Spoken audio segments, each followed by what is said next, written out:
Dr. Chandrasekhar Pemasani ji, Minister of State for Telecommunications and Rural Development, Mr. Masanori Kondo, Secretary General of the APT, Major General Retired Mohammad Emdad Ulubari, Chair of SATRC and PTRC,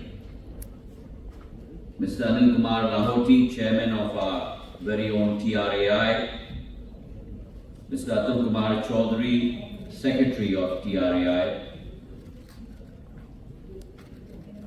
my distinguished Excellencies present here today from different countries across the South Asian spectrum,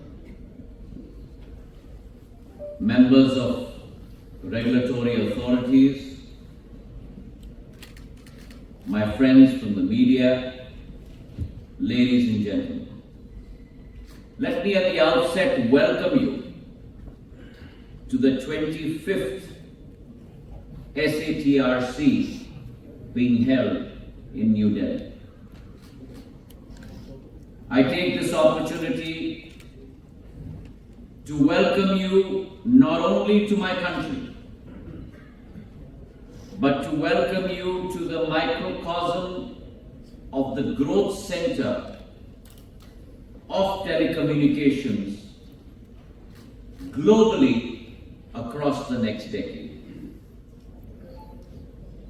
We gather here today not only to celebrate the remarkable strides made by our South Asian Telecommunications Regulatory Council over multiple sessions, but also we gather here today to convert this illustrious legacy and conference into vital decisions that we'll be taking on policy and regulatory issues that will decide the path, that will decide the route, not only for our countries in South Asia, but as the Global South has a more resounding voice today on the international stage, will also, in effect, determine the path for telecommunications and digital future for humanity across the world. While I stand before you, we must recognize that today almost a fourth of the global population resides in our part of the world. And our part of the world has made tremendous strides in the area of telecommunications, in the area of digital communications, digital technologies over the last decade. But while we recognize that we've made tremendous strides, we must also recognize that our journey is far from over. Even to date, 33% of the world's population still remains to be connected by what is today the most ubiquitous and necessary and mandatory reservoir of information through telecom technology. And a large portion of that percentage still lies in our part of the world. So though we have come a long way, there still remains a lot to be done. This forum has the potential to act as a catalyst for knowledge sharing and a confluence of innovative perspectives on emerging policy and regulatory challenges. It also opens the door to many adaptable best practices, acknowledging those, internalizing those, and executing those from across the neighborhood. And this forum, I believe, will be an excellent opportunity to be able to learn, adopt, and practice that. Across the globe, there has been a new inflection point. The advent of non-terrestrial networks, more specifically, the GEO, in addition to the GEO satellites, the medium Earth orbit and the low Earth orbit satellites, have now given a new inflection point to telecommunication technology. And I believe that presents a huge opportunity to be able to connect the hitherto unconnected population across the length and breadth of our country. I believe that I see the evolution of NTN with great optimism.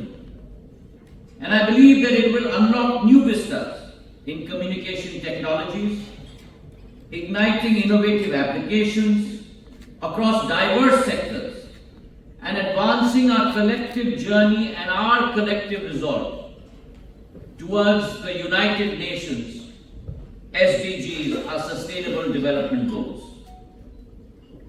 Now, while we embark on this journey, I must also talk about the vibrancy of the Indian telecommunications landscape, inspired very much by our Prime Minister's own words and his resolve.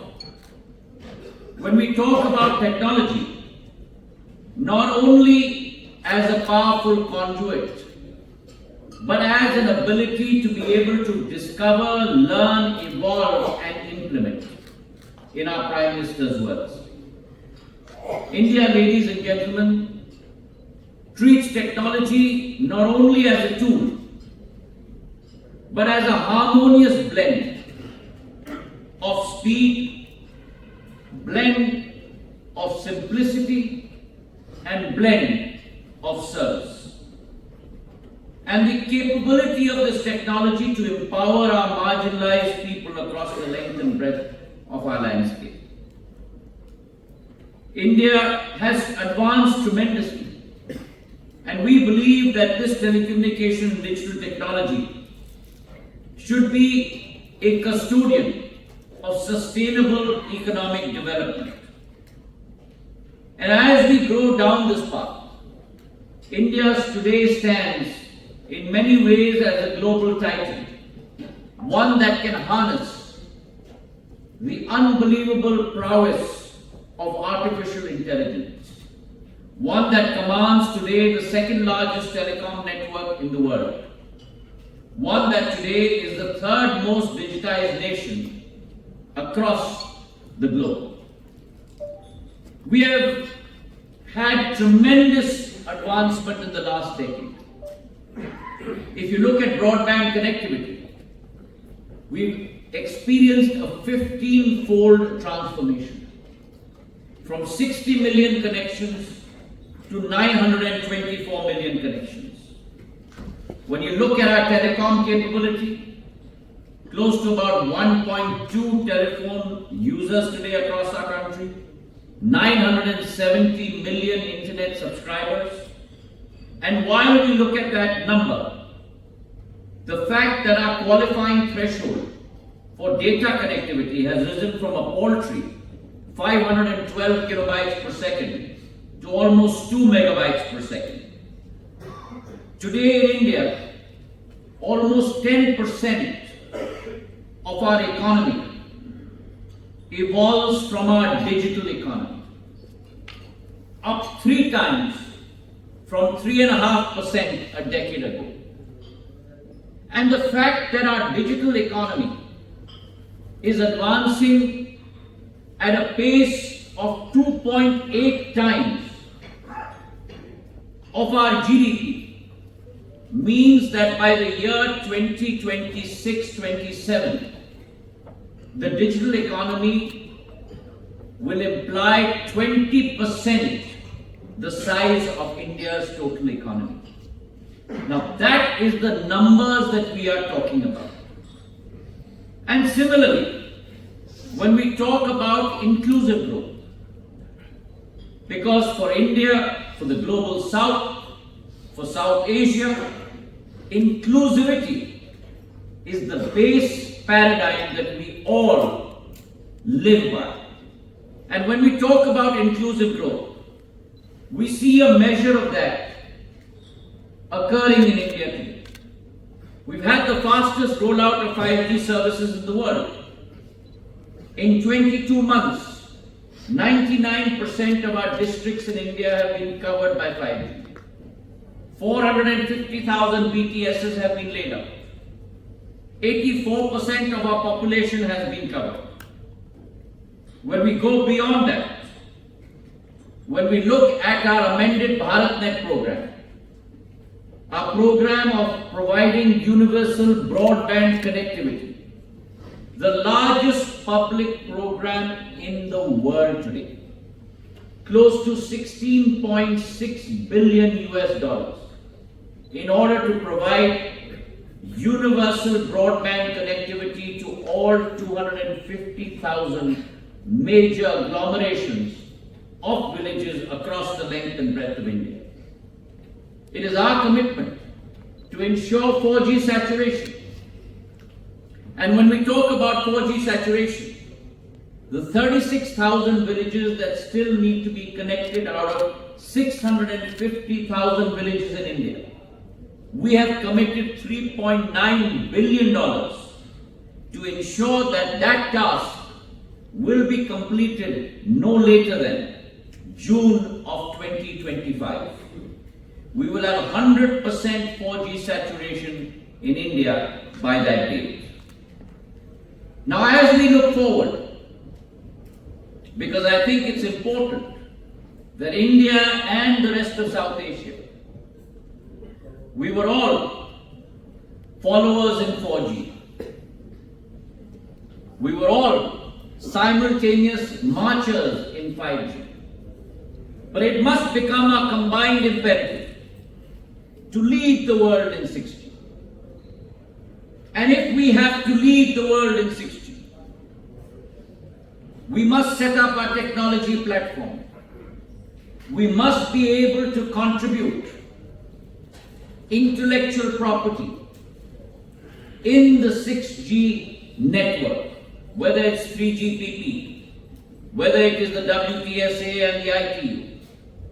And most importantly, we must speak in one voice, the voice of the global South. South Asia has a tremendous responsibility towards that. And this deliberation over the next 2 or 3 days must ensure that that becomes the common thread as we move forward in terms of regulatory thoughts and ideas. In India, we've set up the Bharat 6G Alliance, the B6GA. We have tied up with countries across the world to make sure that our contribution becomes part of the key 6G movement at the ITU. It is our goal to provide at least 10% of the patents in the Bharat 6G Alliance network. And along with that, we must also ensure that our electronics manufacturing sector grows by leaps and bounds. A country that imported close to 85% of its mobile phone requirements, today under the Prime Minister's resolve and commitment, today 99.3% of India's mobile requirements are manufactured within the country. We have grown from a country that manufactured 50 million mobile phones to a country today that manufactures 330 million mobile phones. And indeed, India has become a huge exporter of mobile phones as we stand today. In addition to that, if we look at our data consumption, from a modest 61 MB, today every Indian consumer is consuming close to 20 GB per month of data. And therefore, India, as we stand today, has grown to become an aggregate wireless data usage country of close to 39% of the world's data usage capacity. Now, what does that do for us in India? That also opens up new vistas of opportunity. Today, one of the greatest opportunities today in India is for India to emerge as a data center hub. And it is our resolve that from our capacity today of close to about 977 MW, we will grow to close to 2.3 gigawatts of data center capacity over the next couple of years. From a regulatory standpoint, we've also introduced the Digital Personal Data Protection Act that takes care of the interests of every consumer, ensuring trust, ensuring accountability, ensuring safety, and ensuring, most importantly, transparency. So we remain, ladies and gentlemen, steadfastly committed to achieving participatory 6G standards development, advancing our semiconductor mission for indigenous value addition, and nurturing startups within a vibrant regulatory sandbox ecosystem. I do believe that as we stand here today, it is the responsibility of regulators to ensure the safety, transparency, and service standards for every stakeholder.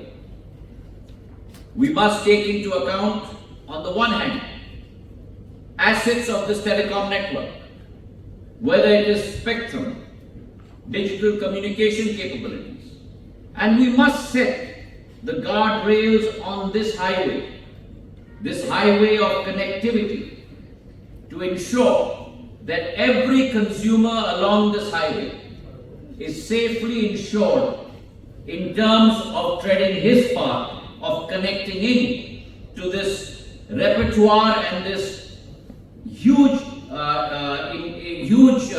information superhighway, and enriching their lives, and in that process taking their country and the world forward. Once again, I welcome all of you to India, and I do hope that over the next few days, not only will you participate in a tremendous amount of intellectual fervor, but in that process will also take back with you a little bit of Indian culture and Indian history back to your homelands. Welcome to India, and I wish you fruitful discussions over the next 3 days. Thank you very much.